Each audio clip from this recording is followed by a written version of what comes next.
Welcome to another episode of Stack and Scale. I'm Brandon Redlinger, and this week I'm doing another solo episode.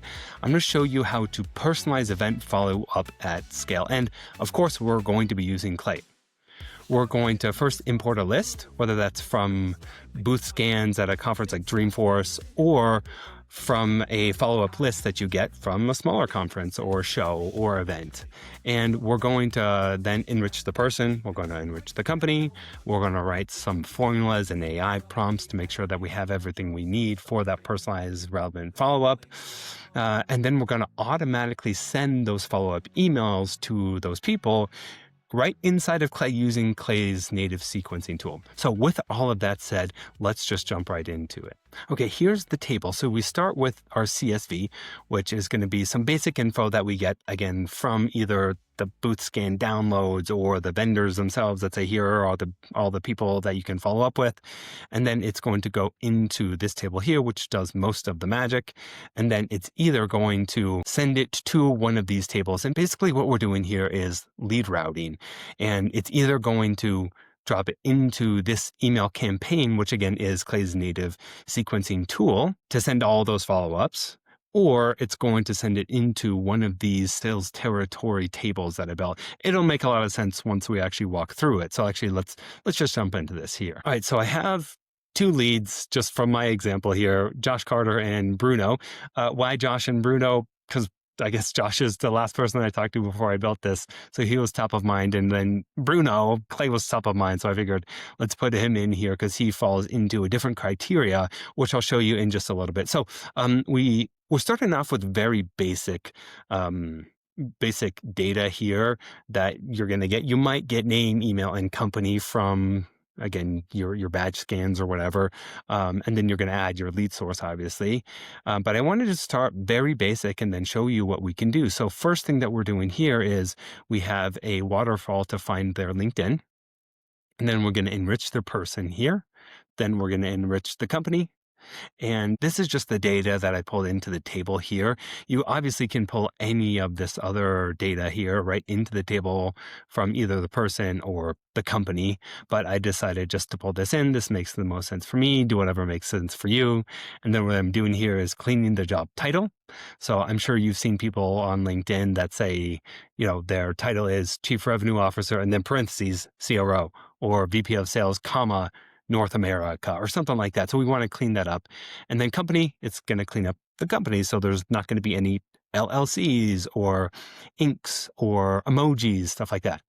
And then the next thing that we're doing is we're finding their tech stack. So I'm using one of the out-of-the-box waterfalls here. And you can obviously come into this and edit it too. So if you didn't want to use SimilarWeb because it costs a lot, you can turn that off. Or if there is a data vendor that better identifies the tech that you need for your company, great, you can obviously add that or add a custom formula. Okay, so after we get the tech stack, this is a lot. As a pretty big list here. So what I'm doing in this column is writing a formula to say, look at the tech stack and tell me only the CRM tech. So I have this little formula here. I actually built it using AI. So it returns the CRM tools that they are using. And then here, I am writing a prompt here for AI to then categorize the lead and break it out into the sales territories. Now, if you want to take a look here, I did put the prompt here. So if you want to copy and paste this and adjust it to make sense for you, obviously you can do that. I highlighted in blue, or rather I made the text blue of the fields that you're going to have to tag within Clay itself. So you can't just copy and paste this and then go. You have to copy and paste and then go into Clay and then make sure it's looking at the right data there. So if you want to do that, great. But here, again, for the purposes of this demo, I'm breaking it out into North America, sales territory, EMEA, APAC, and other. Then the next thing that we're doing is we're doing some lead scoring. And again, I'm using AI to help me write this formula here, a much more complex formula, but again, making it easy for you here. So obviously go in, figure out what makes the most sense for you. But this is pretty basic and pretty standard. I'm looking at the seniority, I'm looking at company size or employee count, industry, tech stack, and territory. Then I'm scoring those that make the most sense for what I'm doing here. So for the purpose, again, of this demo, this is what it looks like. Go in here, edit this, copy and paste this, and then use AI to then write the formula for you. And then the next thing, automated follow-up. So basically what I'm doing here is saying either I want to fully automate the follow-up, which we're going to be then writing the email and then putting it into Clay's native sequencer. Or if I don't want it automated because I want a rep to then reach out, or maybe it's a current customer and I want to send it to a rep, or it's part of their target account list, anything like that, we want to actually do something different. I don't want to automatically send follow-up to those people. So there's a lot of different reasons we might not want to do that fully automated follow-up. So what I'm saying for the automated follow-up, if it is, actually I did write it out for you here. If it's under 50 employees, or the sales territory is other, or CRM is none, or a job title or industry we don't target or care about that much, do that automated follow-up. So here, Pavilion would fall under the 50 employee headcount. So I'm automating that follow-up. And then for Bruno, again, one of the reasons I chose Bruno, Clay is actually, let's see, how big are they? Almost 1,000 people. They're 1,000 people. And they're North America. They have this CRM that we want. So I want my North America rep to then do some more personalized automated or personalized follow-up with Bruno. So this table here, what I'm doing is destination, I'm sending it to another table, which is this one down here. I'll show you that in a sec. Send all of this information over there, and I have a conditional run. Only run this if automated follow-up equals no and territory equals North America. And then he gets dropped into this table here. And then all of this information, what we can then do is, if you remember back to one of the previous Clay tables that I built, published on Stack and Scale, of course, how to turn one closed won opportunity into 10 new opportunities with Clay. I published that back on September 2nd. What you can do then is either from that example, we created that Google Doc where it's a full dossier.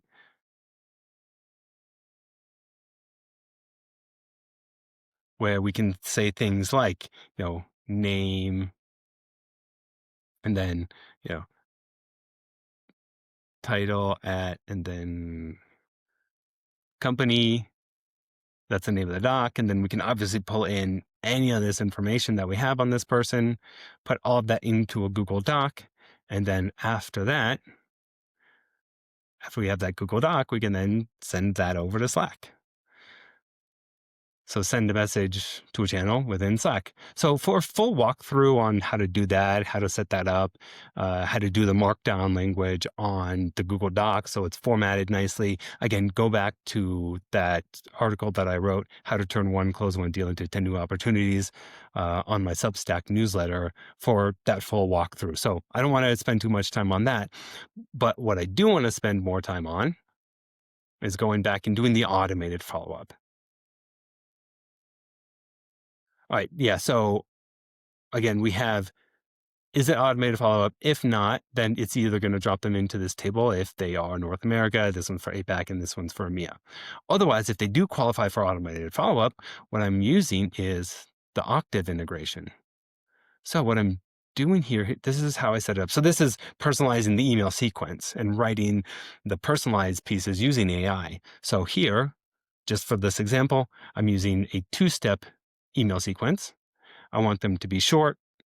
They are cold outbound. The primary goal is initiate a conversation. I want a unique subject line for each of them. Here's an example of the first email. Here's an example of the second or the last. Same thing in this case.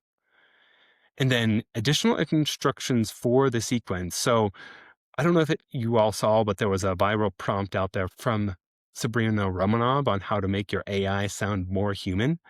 And I took pieces of that and I put that in here so that there are not things like dashes. There are no emojis. I know not this, but that language. So this will be obviously in here already, but I'll also link that up in case you want to use that for some of your other AI prompting. But again, it's how to make AI sound more human. And then what I'm doing down here is this is one of my other clients, and then our product name, and then the value proposition, the key differentiators, the customer outcomes. And then here we're matching the lead data. So the person's URL, the first name, title, website, and then the company name. And then don't forget about this piece. I mean, this will be already written for you in the template when I share the template for this whole workbook for you. But again, we only want to automate this follow-up if automated follow-up equals yes. And then it spits out our email 1 subject line, email 1 body, email 2 subject line, email 2 body. And then you can pull in one other thing as well, which I didn't pull in its core value proposition. So feel free to do that as well if you want to pull that into your table. And then we're using their native sequencing tool here. So let's actually look at this setup really quick. So we're sending all of this data, including the subject line body for both of those emails, over to this new campaign down here. And again, only run this if automated follow-up is equal to yes. And then let's jump into the table here, this actual campaign. And here's the setup for the campaign. So I named the campaign and it's looking for the email address. And then here's the sequence itself. So if I go into email number 1, it's pulling in the subject line that Octave wrote, the body for email 1 that Octave wrote. And then I'm just putting my signature down here. You can see preview over here. And then same with email number 2. This one is a new thread. It's not a reply over. Here's the body. Here's the preview for that one. And then, since we only did 2, but I wanted to show you how you can use AI to personalize outreach within the native sequencing tool here, which, if you didn't know, it's actually Smart Lead. It's a white labeled Smart Lead right in Clay here. But here's what I did. So here we have hi. So the intro variable here, it's just spin text. So it rotates between saying hi, hey, and hello. And just another way to indicate or to try to trick email providers that this is a personalized relevant follow-up. So every message doesn't look the exact same. And then I'm using first name. And then I'm saying open with this, and I'm telling it to look at their title, the clean title. This is the template. And then the thing to note is I added some additional context for the task. So I took that same information that I gave Octave and then to put it in here. So my company, my product, my value prop, key differentiators, and customer outcomes, because that's what I'm trying to pull in here. And then the CTA. And then again, promising to deliver customer outcomes. I'm putting the customer outcomes here. So now we have these different elements all written with AI, and this is the outcome. This is what that email actually looks like. And I don't want to write one prompt to do all of the different things. If you've heard me talk about it before, one of the most powerful things you can do with AI is deconstruct all of the different steps and have AI do each of the steps sequentially, rather than just saying, hey, AI, go do all of this, because it might then try to sequence it in whatever way it makes sense. It thinks it makes sense in order to do whatever it wants to do, and it'll be different every time. So deconstructing the steps and breaking those out, it's going to give you a much better outcome. So this is what we're doing here. And then, of course, you can add more emails on top of that if you want. But here, for the example, we'll just do 3. And then what we're doing here is we're setting up our actual schedule. So the standard out of the box is Monday through Friday, 9 to 5. I changed that a little bit. Feel free to do whatever makes the most sense for you. And here's some email throttling. So we can say send every 15 minutes, and then also send a max of 100 per day.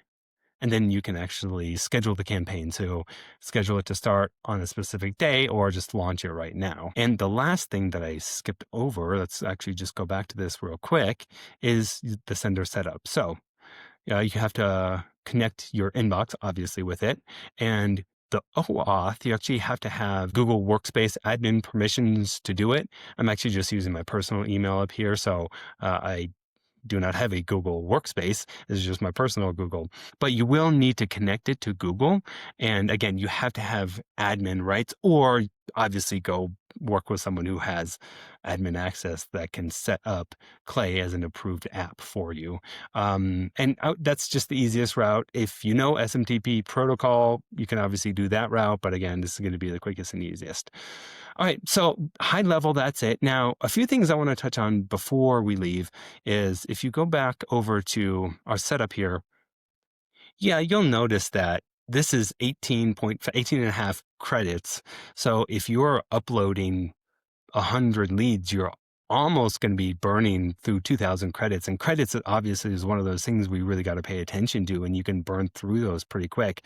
The last thing I would want is to give you this template, then you upload 1,000 leads, and then boom, you just wasted 20,000 credits. That's a lot, right? So a few tips for you here. One, first, you can see how many credits you have up here. You can also see your credit usage. And you can look at how many credits are used by a whole workbook. And then you can also break that down by the tables within the workbook. So just a little bit more visibility into your credit usage. But also what Clay now has is a sandbox. So if you go over here and you click sandbox mode, what you're going to be able to do is test on a smaller subset of your data. And then that way you don't burn through all of your credits. And then you can say, great, I want to deploy this to my main workbook over here. So you would just review the changes, submit the changes, and then it'll be live on your book over here. So anyway, I hope that was helpful. Again, I am going to make sure everyone has the template for this so that they can then use this and import it into their own Clay instance. Let me know how it works for you, and let me know if you have any questions. I hope it's helpful. Happy follow-up. Cheers.